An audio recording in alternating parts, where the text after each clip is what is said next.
स्वागत है आप सभी का एक नई वीडियो में। आप लोग जानते हैं कि मैं हूं अभी Santo Domingo, the capital city of Dominican Republic. अभी मैं जाने वाला हूं एयरपोर्ट और एयरपोर्ट से लेने वाला हूं फ़्लाइट एक बहुत ही स्पेशल डेस्टिनेशन की। जी हाँ, मैं जाने लग रहा हूं बोगोटा, कोलंबिया, डोमिनिकन रिपब्लिक से। और इस पूरे ट्रिप पे सबसे ज़्यादा एक्साइटेड मैं कोलंबिया जाने के लिए था, क्योंकि ये मैंने 7-8 महीने पहले ट्रिप स्टार्ट करा था एशिया से। फिर मैं गया यूरोप, फिर north America, central America, Caribbean, और अब फाइनली मैं एंटर करने वाला हूँ साउथ अमेरिका, कोलंबिया। पूरे ट्रिप पे मेरे को हर आदमी जो भी मिला था ना, हर आदमी ने कहा था कि सबसे ज़्यादा मज़ा तुम्हें कोलंबिया में आने वाला है, और उन सब की फेवरेट डेस्टिनेशन कोलंबिया ही थी। तो मैं बहुत एक्साइटेड हूँ। ऊबर मैंने बुक कर लिया, मेरी टैक्सी आने लग रही है। कहीं यही तो नहीं है एयरपोर्ट के लिए? हाँ यही है। मैं मेरा दूसरा बैग उठाता हूँ और टैक्सी में रखता हूँ। इधर मैं रुका हुआ था इस होटल में, बैग्स मैंने पैक करके रिसेप्शन पर रख दी थी। आ गई टैक्सी अपनी स्विफ्ट गाड़ी। कहाँ जाने लग रहा है? रुक जा। डोमिनिकन रिपब्लिक मेरी 55वीं कंट्री थी या है, और कोलंबिया होने वाली है 56वीं। लेकिन डेफिनेटली मेरे जो टॉप 5 है ना, उसमें मैं डोमिनिकन रिपब्लिक को काउंट करूँगा, क्योंकि मेरे को काफ़ी सही लगी है कंट्री। आपने पिछली वीडियोस में देख ही लिया होगा। सस्ती है, डेवलप्ड है, साफ़ सुथरी है, लोग अच्छे हैं। अब आप देख लो, मेरे को ये इतनी पसंद आई तो मैं कितना ज़्यादा एक्साइटेड होऊंगा अगली कंट्री के लिए, कोलंबिया के लिए। और अब 8 महीने ऑलमोस्ट होने वाले हैं मेरे को घर से निकले। बहुत लंबा मैं ट्रिप नहीं खींचना चाहता। कोलंबिया के बाद शायद क्यूबा और जाऊँ, और फिर अमेरिका जाऊँ। फिर मैं ट्रिप को एंड करूँगा। इंडिया जाके 1-1.5 महीने में रेस्ट करूँगा। और बाकी अपने इंडिया में तो क्या होता है कि 3 घंटे पहले पहुँच जाओ फ्लाइट उड़ने से एटलीस्ट एयरपोर्ट पर। इधर ऐसा नहीं है। मेरी फ़्लाइट अभी से 2 घंटे में उड़ लेगी, और मैं अभी टैक्सी में अभी आधे घंटे का और रास्ता है एयरपोर्ट का। तो अब लगा लो हिसाब। इधर ना मतलब कम ही टाइम लगता है इस पूरे ट्रिप पे। कैरेबियन कंट्रीज़ और ये अमेरिकाज़ वाली कंट्रीज़ इतनी भीड़ होती नहीं एयरपोर्ट।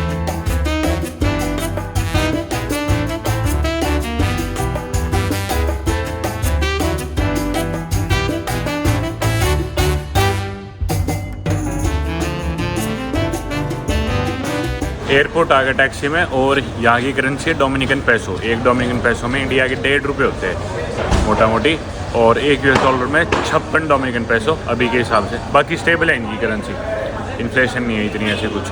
तो मेरे कटे 1250 डोमिनिकन पैसो, जो कि अपने इंडिया के 1900 रुपये लगा लो। 1900 रुपये लगे मेरे होटल से यहाँ एयरपोर्ट तक के, जो कि 30 किलोमीटर था।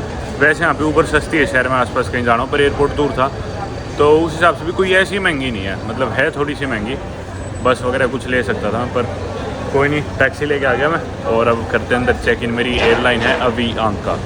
अवियांका से मैं डायरेक्ट फ्लाइट है मेरी यहाँ से बोगोटा की, 2 घंटे 45 मिनट की। कल ना यहाँ पे मैं रात को एक काउच सर्फिंग मीटअप में गया था। काउच सर्फिंग आप लोग जानते हो बेसिकली, ट्रैवलर्स की ऐप है। तो रात को मैं मीटअप में गया था, और आज मेरी सुबह, क्योंकि कल सैटरडे था, आज संडे को मेरी फ़्लाइट थी, पर मैं ज़्यादा टाइम नहीं लगाना चाहता था, क्योंकि सुबह मुझे टाइमली एयरपोर्ट पहुँचना था।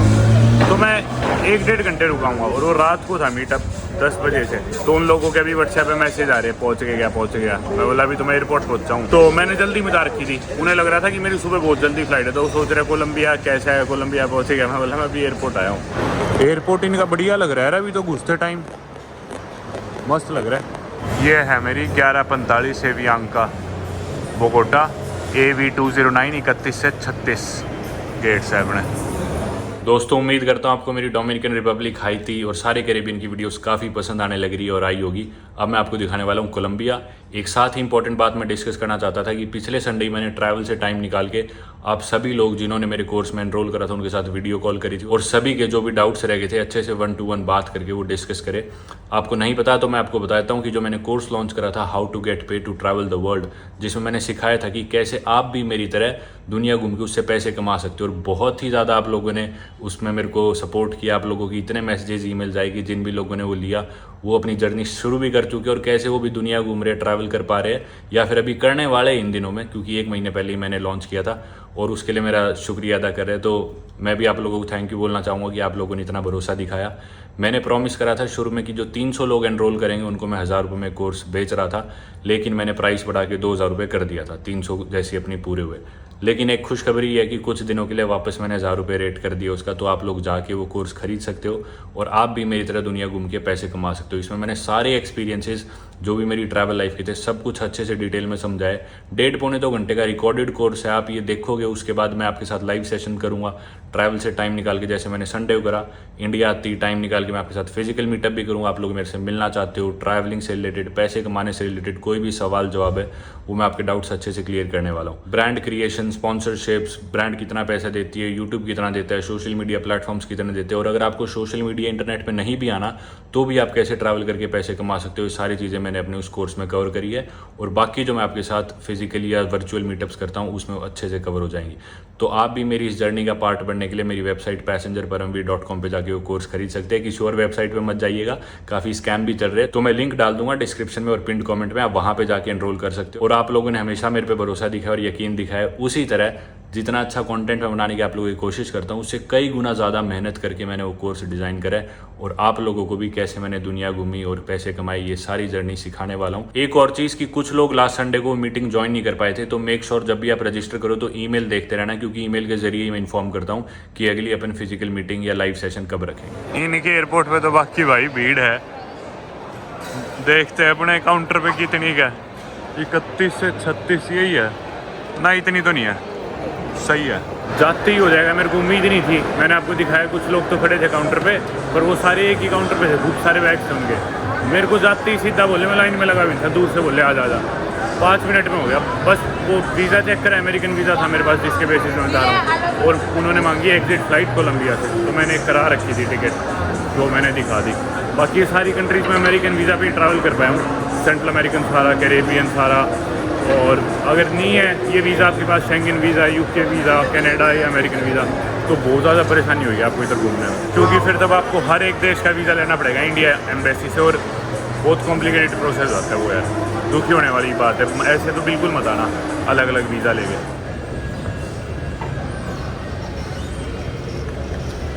ये रहा भाई अपना पासपोर्ट, इंडियन हो गया, इमिग्रेशन वगैरह सब, चलते बोर्डिंग गेट की तरफ। मस्त एयरपोर्ट है यार, मेरे को एक्सपेक्टेड नहीं था, सही में बढ़िया एयरपोर्ट है। बाकी कुछ नहीं, इमिग्रेशन सिक्योरिटी वही सब होगी, कुछ खास वही नॉर्मल प्रोसेस, कुछ ऐसा बताने लायक नहीं है। चलता हूँ मैं बोर्डिंग गेट पे अब। और भाई काफ़ी इम्प्रेस्ड हुआ यार मैं इनके एयरपोर्ट से, सीरियसली। मतलब वेस्टर्न हेमिस्फीयर की फास्टेस्ट ग्रोइंग इकॉनमी है ये, डोमिनिकन रिपब्लिक, मतलब अर्थ के वेस्टर्न पार्ट में सबसे तेज़ कोई कंट्री ग्रो कर रही है तो ये है। ए गेट पे तो मैं आ गया, पर ए गेट पे भी खूब सारे और गेट है। A6 है मेरा, यानी कि A6, पर उधर लोग बैठे ऑलरेडी, भीड़ सी है, तो मैं इधर आगे बैठ गया, कुछ खा लेता हूँ पहले तो मैं ना अपने बैग में ड्राई फ्रूट्स वगैरह रखता हूँ, एक आधा फ्रूट रख लेता हूँ। वैसे किसी नई कंट्री में ट्रैवल करो, स्पेशली इनमें अमेरिका के आसपास वाली में, तो फ्रूट वेजिटेबल्स लेके ट्रैवल मत करना, बिल्कुल भी अलाउड नहीं है। तो अगर हो तो एक आधा ही हो, और उसी कंट्री में खा लो जिधर से ट्रैवल कर रहे हो, मतलब लेके नहीं जाना, एक आधा रख लो, एयर फ्लाइट बोर्ड करने से पहले खा के ख़त्म करो। तो एक मैं संतरा से इसमें, और मैंने ना सुबह राइस केक और पीनट बटर बनाया था, रात को ही पैक करके रख दिया था। ऐसे इनका सैंडविच अच्छा बना लिया मैंने, 2 के लगा के आपस में चिपका लिए। ये होगी भाई बोर्डिंग स्टार्ट। ग्रुप डी की स्टार्ट नहीं है, मेरा ग्रुप डी है। वो ना बैठी एयरलाइन वाली स्टाफ की लड़कियाँ मेरे बारे में बात कर रही थी काउंटर पे, ऐसे अजीब अजीब देख रही थी। फिर मेरे को बुलाया, पूछा क्या नाम है तुम्हारा, मैं बोला परमवीर। फिर एकदम से शांति होगी, क्योंकि वो फालतू में पूछ रही थी नाम। फिर एकदम से बोली नाइस टू मीट यू। बाकी भाई मेरी बीच की सीट है, मेरे को नफरत है बीच वाली सीट से, आज बी सीट है।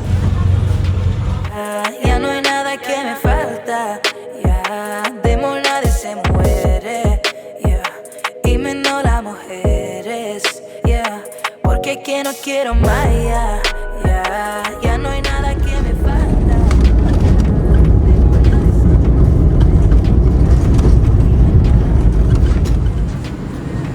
मैं भाई मेरी लाइफ में 200-300 बार बैठा हूँ मेरे ख्याल प्लेन में, और उनमें से आज सबसे खतरनाक राइड थी। छोटा ही प्लेन था, 150 की कैपेसिटी का, और सारा रास्ते ऐसे उड़ रहा था, और यूँ लग रहा था आज तो पड़ेगा, होएगा क्रैश आज, पर किसी तरह सही सलामत जिंदा पहुँच ही गए।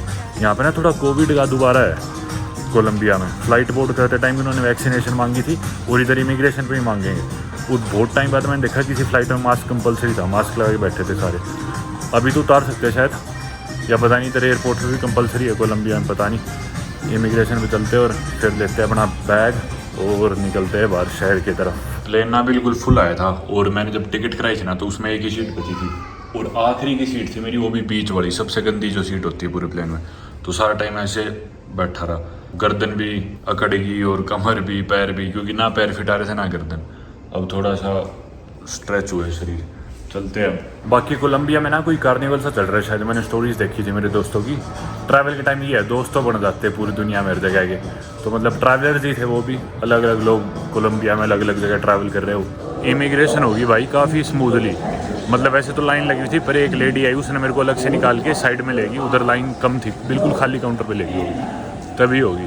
और कुछ नहीं, बस पूछा कि भाई कहाँ से आए हो, घूमने आए हो, और अमेरिकन वीज़ा दिखा दिया मैंने कि भाई किस वीज़ा पे आ रहे हो, और भाई कुछ नहीं, सीधा बोली वेलकम। और उसके बाद है ना एयरपोर्ट पे जितना भी स्टाफ अभी तक मिला, एक आधे आदमी वैसे जो भी मिले हैं इमिग्रेशन के अलावा भी, सारे बहुत फ्रेंडली थे। कोविड वैक्सीनेशन देखी थी वैसे इमिग्रेशन से पहले एक लेडी ने, ताकि टाइम बचे इमिग्रेशन ऑफिसर का, तो वैक्सीनेशन देखी, 3rd डोज मेरी लगी हुई थी। पर ना काफ़ी, मतलब इतने देश जाए बाद है ना, 50-60 देश जाए बाद पता चल जाता है कि भी ये देश कैसे होने वाला है, थोड़े से शुरुआत से ही फर्स्ट इंप्रेशन जो मिलते हैं उससे ही आइडिया हो जाता है। और इधर लगता है मेरे को कि भी काफ़ी बढ़िया एक्सपीरियंस होने वाला है मेरा। बैग भी तभी आ गया भाई, आज है ना प्लेन की सीट के अलावा हर चीज़ में किस्मत मेरी बढ़िया रही।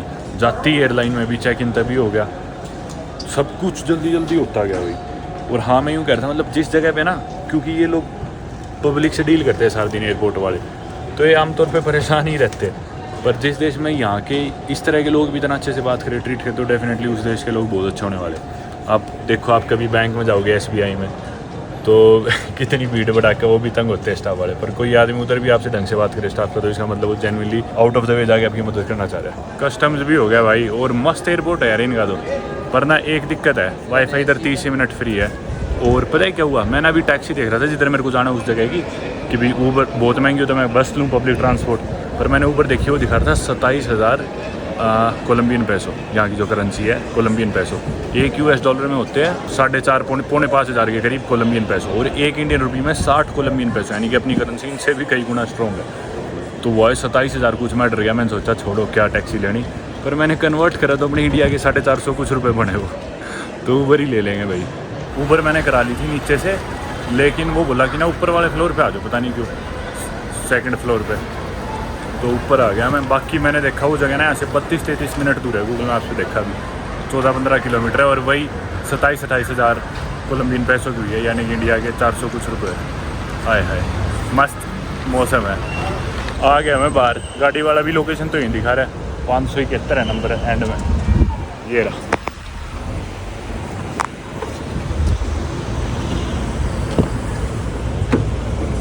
Juan बैठ गए भाई अपन गाड़ी में। Puedo empujar esto, por favor? Empújalo un poquito. Listo. Ya no hay nada que me falta, ya de amor nadie se muere, yeah. Y menos las mujeres, yeah. Porque que no quiero más, yeah. Ya no hay nada que me falta, yeah. De amor nadie se muere, yeah. Y menos las mujeres, yeah. Not like a gym body. No, you're stronger than me. Taxi लेके पहुंच गया मैं अपने apartment में। बाहर से आपको बाद में दिखा दूंगा, सड़क वगैरह अपने देखा ही रास्ता। ये है अंदर का, थोड़ा देखो आप माहौल। मैंने कराया दरअसल अपार्टमेंट, बहुत रुक लिया मैं हॉस्टल्स में, होटल्स में, मतलब सस्ते होटल्स में, और बहुत पैसे बचा लिए। 7-8 महीने हो गए घूमते हुए, मेरे को बढ़िया जगह चाहिए थी थोड़ा आराम करने के लिए, तो मैंने अपार्टमेंट करा लिया। और अभी मैं बताता हूँ आपको कितने का हुआ, कैसे आया, क्या सारी चीज़। तो ये जो नेबरहुड है ना, इसका नाम है चपिनेरो। मैंने काफ़ी रिसर्च कर ली थी पहले कि भी बोगोटा में किधर रुकना चाहिए। तो ये नेबरहुड ना बेसिकली एक बैलेंस है। ये पूरा जैसे ट्रैवलर्स वाली जगह भी नहीं है जो आमतौर पे डाउनटाउन के पास में होती है, जिधर सस्ते हॉस्टल्स होते हैं, बैकपैकर्स रुकते हैं सारे।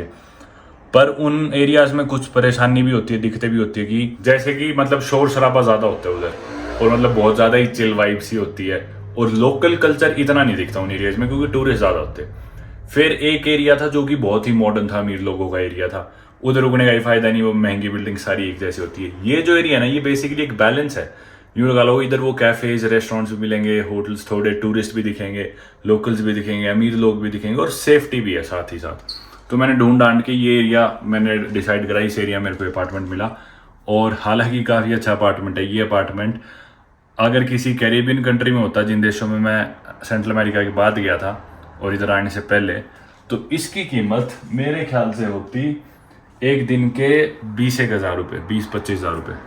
यूरोप में होता तो वहाँ भी इसकी कीमत सीजन पे डिपेंड करता है यूरोप में, पर 10,000 शायद यूरोप में भी होती है इसकी कीमत। यहाँ पे इसकी कीमत है एक दिन के 3,000 रुपये। जी हाँ, इंडिया के 3,000 रुपये।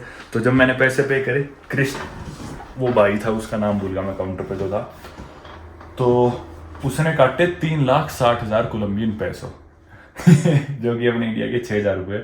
इसमें microwave, TV, AC, washing machine, oven, gas stove, Netflix, मतलब सब कुछ इंक्लूडेड है, देख लो। तो मतलब काफ़ी सस्ता है, बहुत ही बढ़िया है। इस वीडियो को अब मैं यहीं पे रखता हूँ। आगे का पार्ट हम आगे की वीडियोस में देखेंगे और देखेंगे हमें कैसा लगता है बोगोटा, मेडिलिन। मैं ट्रैवल करूँगा 2-3 हफ्ते में एटलीस्ट, कोलंबिया में जाना चाहता हूँ, बहुत एक्साइटेड हूँ। और बस मेरे को वाइब आ रही है, मेरे को देश बहुत पसंद आएगा। करते हैं इस वीडियो ख़त्म। Thank you so much for watching. I hope you have a great day. Good bye. Ya no hay nada